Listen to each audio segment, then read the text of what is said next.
Donc bonjour, vous êtes ici dans le cadre des 20 ans de la création de l'IFCM. Je crois que vous avez été un des premiers étudiants, c'est ça? Première promotion, oui. Et donc qu'est-ce que ça vous a apporté finalement sur ce programme? Une grande ouverture sur la Chine, découvert pour moi ce qui était nouveau à l'époque du monde de l'entreprise.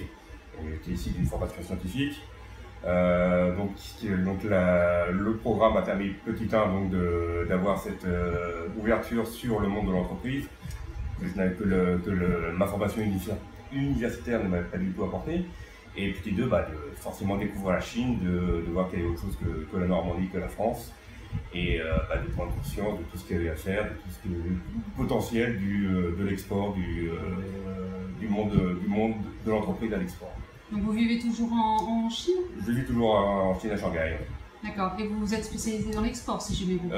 Je dirige une filiale d'un petit groupe français qui fait de la probabilité industrielle, et je suis responsable de l'usine et des ventes en Chine. D'accord. Donc finalement dans le secteur industriel. Voilà. Secteur d'origine. Est-ce que vous auriez un conseil à donner pour les étudiants français? Est-ce que vous les incitteriez à venir ici? Ah, définitivement, oui.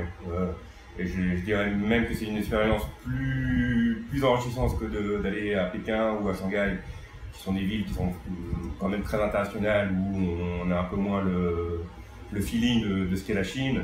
L'avantage de venir à Nanchang, c'est qu'on est dans la vraie Chine, on peut comprendre plus rapidement quels sont les tenants et aboutissants de faire du travail en Chine et de la philosophie de vie chinoise. Et voilà, pour les gens qui veulent vraiment venir en Chine, qui sont intéressés par la Chine et dans le but d'y rester, je pense que Nanchang est plus intéressant que Shanghai ou Pékin comme une première étape. Et vous êtes venu il y a 20 ans. 20 ans, il y avait énormément d'opportunités. Elles subsistent toujours? C'est plus difficile, justement. Je pense que il y a énormément de gens maintenant qui viennent en Chine. Il y a énormément de diplômes qui proposent des formations à la Chine. Il faut se démarquer. Il faut se démarquer par des expériences un peu différentes. Ce que je disais justement pour un étudiant qui a fait son diplôme à Pékin ou à Shanghai. Voilà, il y en a des centaines et des centaines. Un étudiant qui passe 6 mois, 1 an à Nanchang, qui par immersion est forcément plus proche du chinois, du marché chinois, et idéalement parle un peu mieux chinois. Il faut se démarquer, il faut avoir une expérience à l'intérieur de la Chine, dans une ville de 3e tiers, 2e tiers, 3e tiers, et probablement plus, ça donne un petit plus sur un CV, à mon avis.